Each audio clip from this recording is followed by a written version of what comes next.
Bismillahirrahmanirrahim. Assalamualaikum warahmatullahi wabarakatuh.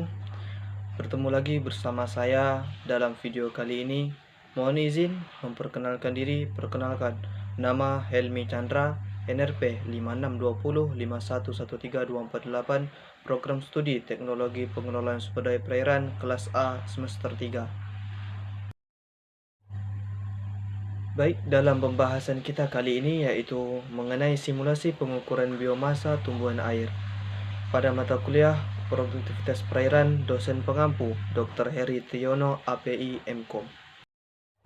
Kita masuk ke pembahasan yang pertama, yaitu pengertian biomasa tumbuhan air.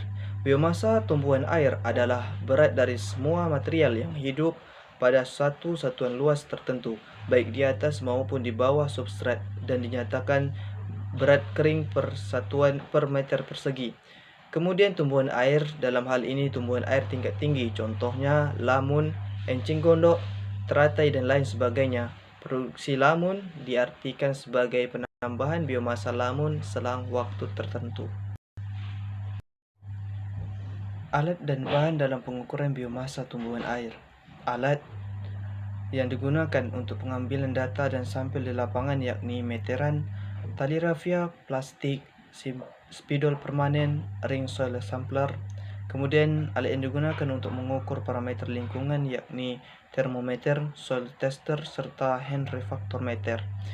Alat yang digunakan untuk menganalisis sampel di laboratorium yaitu oven, timbangan analitik, aluminium foil. Kemudian bahan yang digunakan dalam penelitian ini adalah data diameter setinggi dada (dBH) dari mangrove serta sampel tanah dari lokasi penelitian. Prosedur pengukuran biomasa tumbuhan air. Pada penelitian ini digunakan metode survei dan penentuan lokasi stasiun serta pengambilan sampel dilakukan dengan purposive sampling. Penelitian ini dilakukan pada 2 stasiun dengan kondisi berbeda, yakni ekosistem hutan mangrove di kawasan kampus Marine Station sebagai ekosistem hutan mangrove dan kondisi terawat stasiun 1, serta ekosistem hutan mangrove milik masyarakat itu berupa kondisinya rusak, yakni stasiun 2. Pengukuran biomasa mangrove dilakukan dengan cara menggunakan persamaan alometrik.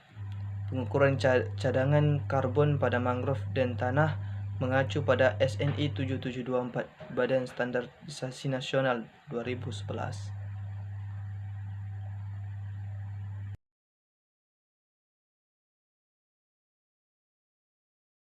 Kemudian kita lanjut mengenai biomasa mangrove ini terdiri dari 4 sumber komponen, yaitu biomasa daun, cabang, batang, dan akar. Pada stasiun 1 dan stasiun 2, berdasarkan hasil uji ANOVA diketahui bahwa nilai biomasa bagian akar dan batang lebih tinggi dari komponen lain.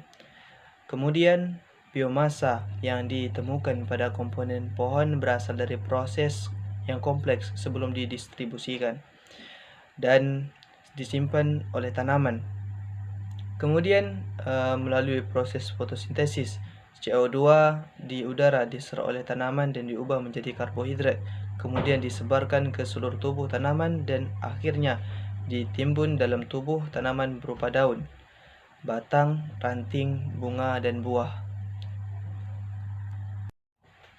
Rumus biomasa tumbuhan air yaitu dapat dilihat NPPST sama dengan NT rata-rata dalam kurung NT dikali WI T ditambah NT kali WI W1 T dengan keterangan NPPST produktivitas primer bersih dalam waktu gram per meter persegi, NT rata-rata kepadatan batang dalam waktu satuan meter persegi, NT rata-rata jumlah tunas atau bonggol yang terbentuk pada setiap tumbuhan air itu gram, WIT rata-rata bobot bonggol yang terbentuk dalam waktu T, W1T rata-rata bobot daun yang terbentuk dalam waktu T. Kemudian bila terjadi perubahan biomasa pada posisi antara dua waktu panen, persamaan tersebut menjadi NPPST sama dengan NT dalam kurung WRT dikurang WRT dikurang WRT kurang 1, sedangkan negatif NPPST sama dengan 0.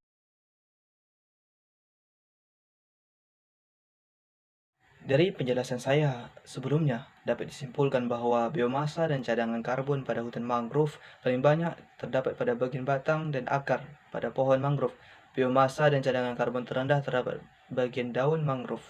Tentunya setelah kita lihat tadi simulasinya, yaitu ekosistem hutan mangrove yang terawat, yaitu stasiun 1 memiliki potensi cadangan karbon lebih besar daripada ekosistem hutan mangrove yang rusak, stasiun 2. Kemudian tingginya potensi biomasa dan cadangan karbon pada ekosistem hutan mangrove menggambarkan besarnya peran ekosistem hutan mangrove ini dalam menanggulangi pemanasan global, dampak buruk dan sebagainya. Sekian penyampaian dari saya. Mohon maaf jika terdapat kekurangan dan kekhilafan. Terima kasih, tetap semangat dan jaga kesehatan. Saya akhiri dengan Assalamualaikum warahmatullahi wabarakatuh.